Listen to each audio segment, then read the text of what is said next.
Hi అండి. మీరు శనగలు ఇలా ఎప్పుడైనా వేపుకొని తిన్నారా? చాలా బాగుంటాయండి.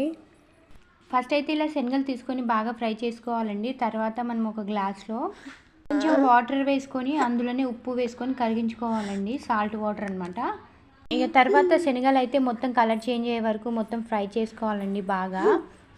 అవి వేగాయా లేదో అనేది మనకు తెలిసిపోతుందండి. కలర్ చేంజ్ అయిపోతుంది మొత్తం. అది మొత్తం మంచిగా ఫ్రై అయిపోయిన తర్వాత మనం ముందుగా చేసి పెట్టుకున్న వాటర్, సాల్ట్ వాటర్ని అయితే అందులో పోసేసుకోవాలండి. ఇలా పోసుకున్న తర్వాత సాల్ట్ వాటర్ మొత్తం దానికి పట్టేలాగా కలుపుకొని ఆ వాటర్ మొత్తం పోయేంత వరకు అయితే కలుపుకోవాలండి. అదంతా పోయిన తర్వాత మొత్తం అది పొడి పొడిగా అయిపోతుంది. వాటర్ మొత్తం వెళ్ళిపోయిన తర్వాత అంతవరకు దాన్ని సిమ్లోనే కలుపుకోవాలండి.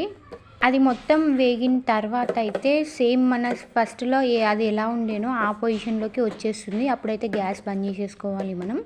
ఇలా అయితే ఉంటుంది. చూస్తున్నారు కదా, చాలా టేస్టీగా ఉంటుంది తినడానికి టైంపాస్గా.